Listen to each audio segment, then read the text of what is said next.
tako da Kaj pa njihov odnos do vere izpovedi? Zdaj, jaz uradno seveda vemo, ta zdaj se prav ne bi smela te Sekularizacija. sekularizacija Ja. je bila prisotna, ampak jaz si vendarle predstavljam, to so ljudje, ki so bili v vojni, ki so preživeli vojno. Težko si predstavljam, da nihče od njih ni v tistih res težkih trenutkih, ne vem, zaupal Bogu, v nečem višjem. Težko si predstavljam, da so bili toliko samosvoji, brez tega, da bi se neki višji sili zahvaljevali za svoja preživetja. Kakšen je bil v resnici odnos recimo partije, ne vem, do vere? Pustimo do RKC-ja, do Rimokatoliške cerkve, ampak do vere.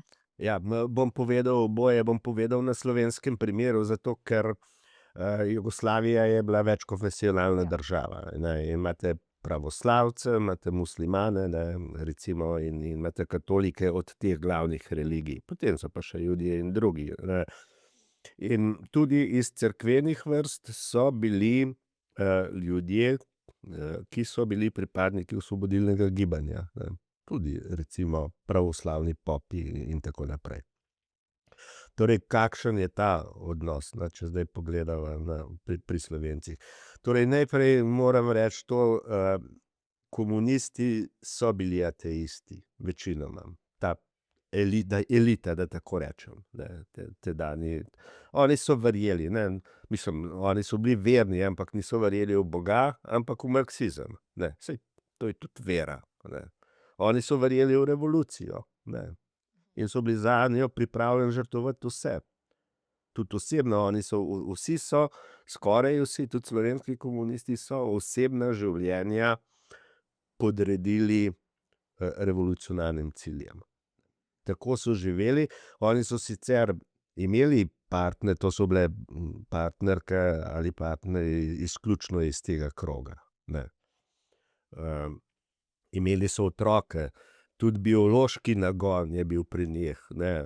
V času vojne se, kot veste, sproži, ne, neki občutek, da je treba nekaj pustiti za sabo, ne, tako da so imeli otroke in tako naprej, ne, ampak verjeli so torej v revolucijo. Zdaj, kar zadeva cerkev, ne, govoriva o katoliški cerkvi in o vernikih, so se zavedali te ambivalentnosti, ne.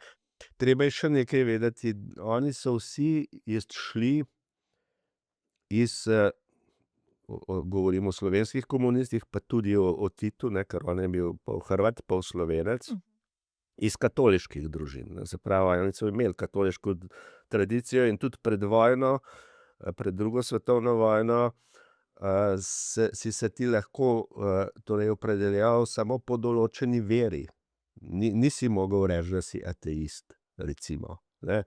Lahko si pa, če nisi hotel biti katolik, rekel, da si musliman ali ampak v krstnem listu oziroma pač v dokumentih je morala biti zapisana veroizpoved, ne. Se pravi, oni so na neki način bili pripadniki določenih ver, odvisno iz katerega okolja so izhajali. Kar zadeva vero, je tako, ne. Oni so vero hoteli odpraviti, ne. Ker v njej niso videli smisla, ne. Zelo so se pa zavedali njene trdoživosti. In v slovenskem partizanskem gibanju, pa to velja tudi za jugoslovansko, spet odvisno od okolja, je bila večina borcev vernih, ne. In v času druge svetovne vojne so, kjer so lahko praznovali božič, so hodili v cerkve, so imeli maše, so imeli verouk, ko je bilo osvobojeno ozemlje, ko so tam je v bistvu nastala slovenska država, ne, Slovenski narodnoosvobodilni svet, to je bil v Beli krajini po letu 1943. Črnomelj je bil pravzaprav prestolnica. Tam na osvobojenem ozemlju je bil v šolah verouk in imate zanimivo, recimo, ne, tako ilustracijo, ne, če jo dam. Na eni strani stene nad katedrom je bil križ, na drugi strani je bila Titova slika, ne. Tudi v Osvobodilni fronti so bili krščanski socialisti, ki so bili zelo močna politična skupina, ne.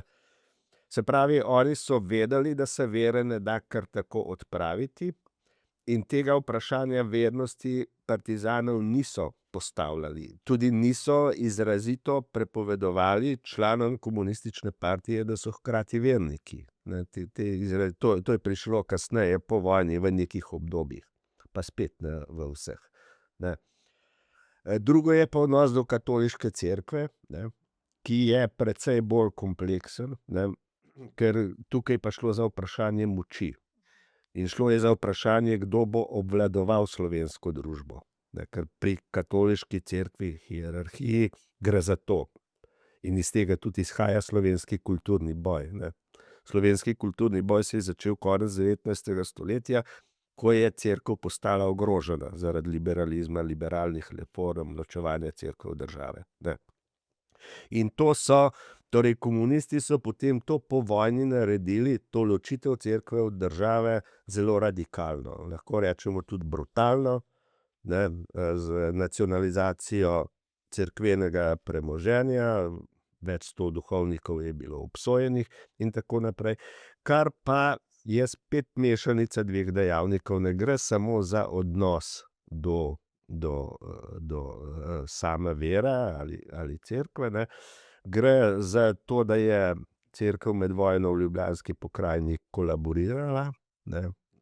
Na Primorskem je bilo to drugače, primorski duhovniki, na Štajerskem so jih izgnali, ampak v Ljubljanski pokrajini, ne. In to se je potem zmešalo in ji dalo priložnost, ne. Poleg tega je še tukaj še en element, ki je pomemben, ne, mednarodni element, to je Vatikan. Ne. Ker Vatikan je podpiral Italijo v času vojne, ne.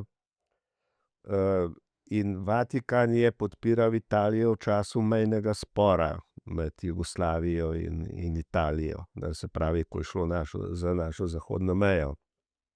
In tukaj je bila torej tudi ta zamera, zato je Jugoslavija prekinila odnose z Vatikanom, ne, tudi zaradi teh notranjih zadev, sojenja Stepincu in tako naprej. Ampak jih je potem v 60. letih obnovila, je našla skupni jezik, in ker si je Vatikan prizadeval za mir in ker se je Jugoslavija prizadevala za mir kot neuvrščena država, sta imeli dobre odnose. In Tito je bil na obisku pri papežu, ne, in Jovanka recimo. Papež sicer ni prišel v Jugoslavijo, ta obisk bi moral biti v 80. letih, v času olimpijskih iger v Sarajevu, ampak potem iz vrste razlogov do njega ni prišlo, ne. Tako da ta odnos je pravzaprav tudi ambivalenten, ne. A je to morda torej razlog s katoliško cerkvijo, a je to morda razlog, zakaj se danes v Sloveniji prepiramo o Titu, oziroma zakaj je to tema, ki v resnici še vedno razdvaja? Ali je morda razlog v čem drugem? To je Tudi, mislim, to je eden od razlogov, ne. Tito je pač, Titu očitajo dve zadevi. Prvič, da je bil avtokrat ali diktator, ne, kot nekateri rečejo, čeprav, ne, to je težko reči, da je bil diktator, mislim, težko reči, odvisno od definicije, ne. Očitajo mu, da je odgovoren za povojne poboje in druge obračune, ne. In seveda očitajo mu tudi ta odnos Jugoslavije, ki jo je imela do cerkve, ne. Samo ta odnos, kot rečeno, ni enoznačen, ne. To so te stvari, ampak v bistvu pa je njegovo ime, ta negativizem, da tako rečem, vezano na socialistični družbeni sistem, ne, ker on je pač ustvaril sicer specifičen socializem, samoupravni socializem, ne, ampak to je še vedno socializem, ne. Danes se uporablja samo beseda komunizem, ne, komunizem je ideologija, ne, socializem je pač neki sistem, ki naj bi pripeljal do družbene ureditve, kjer bomo vsi enaki, ne, in to naj bi bil komunizem. Torej, tako da v bistvu gre mislim, on je sinonim za dve zadevi, sinonim za narodnoosvobodilni boj, ki je seveda neločljiv od revolucije, ker je šlo za dvojni proces, ne, in potem za ustvarjanje tega povojnega komunizma, ne, kot pravijo, ne, in se to povezuje, ne. Se pravi, on je sinonim za vse tisto, kar se ideološko definira kot komunizem, ne, in ki naj bi nam povzročil neznosno trpljenje in tako naprej. Še zadnje vprašanje. Zakaj Tito ni poskrbel za svojega naslednika?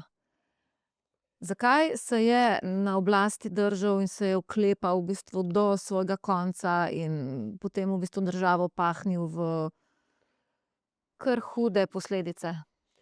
Ja, torej, zakaj mislim, da ni šlo za to, da bi se on oklepal do konca oklepal oblasti, ne. On je na koncu je postal utrujen, bi človek rekel, ne. Njegov zadnji veliki politični obračun je bil s tako imenovanim liberalizmom v 60. letih in v začetku 70. let, ne. To so bili takrat politiki, ki so bili rojeni v 30. letih, prišlo je do menjave generacije, ne. In so bili politiki in političarke, ne, nekateri sicer še vojne generacije, v glavnem pa rojeni v 30. ali celo 40. letih, ne, ki so menili, da je čas, da se Tito umakne, ne. To je bil v Sloveniji Stane Kavčič, recimo, ne, ki je bil eden najprodornejših slovenskih politikov. Na njegovem ekonomskem programu Slovenija funkcionira v bistvu še danes, čeprav je precej oskubljen, ne, bi rekli. V Srbiji sta bila to Marko Nikezić, ki je bil torej njegova Titova, ne, še iz Titove garniture, in Latinka Perović, to je bila ena zelo znana političarka, kasneje naša kolegica, zgodovinarka, ko so jo izločili iz politike.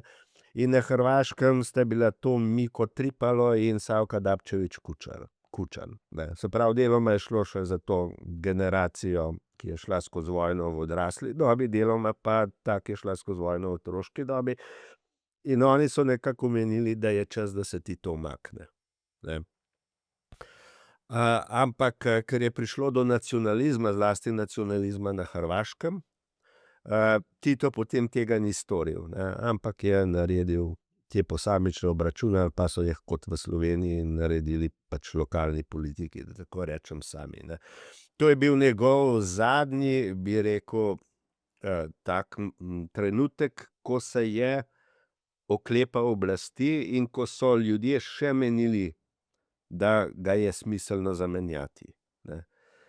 Potem tega ni bilo več, ne.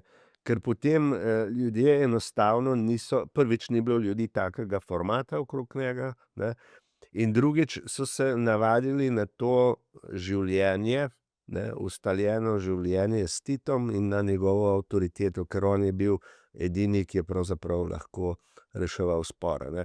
In tudi po njegovi smrti se je uveljavilo geslo tudi po Titu Tito, ne, se pravi, mi sicer nimamo več Tita, ne, ampak šli bomo tukaj naprej, ne. Torej on zavestno ni hotel poskrbeti za svojega naslednika, deloma zaradi te svoje moči, ne, če s tem končavam. Deloma zato, ker nekako ni videl pravega, oziroma je sodil naj to, da se bo to odločila partija, ne, se pravi ta njegov najožji krog, ne. Je pa seveda, so bili pa nekako, ne, vse je šlo v to smer, da ga bo zamenjal Aleksandar Ranković, ne. Ampak njega je torej, kot rečeno, ne, to je bil še ta vzgib 60. let, je dal ja. Obtožili so ga, da je prisluškoval Titu, ne, kar seveda ni bilo res, ne, oziroma tam so snemali pogovore, samo ne, da Tito ne bi vedel, ne. Je pa res, da si je Ranković uzurpiral preveliko moč, bi rekli, ne. Razen tega je bil v Srbiji zelo priljubljen, ker v zvezi s Titom je treba reči to, ne, on je bil na splošno zelo priljubljen v Jugoslaviji, ne pa tako zelo v delu Srbije, ne, ki je bila izrazito pro-rojalistična, bi lahko rekli, ne, ker Srbija ima močen ta četniški element, ne. In Tita nikoli ni zares sprejela, ne, in zato so v Rankoviću nekako videli pravzaprav nekega socialističnega kralja Aleksandra, ne. Tako da to je bil pravzaprav edini voditelj, edini politik, ne, za katerega on je bil tudi podpredsednik vlade in tako naprej, imel je najpomembnejše funkcije, za katerega je bilo nekako prepričano, da bo nasledil Tita, ne, ker je bil mlajši.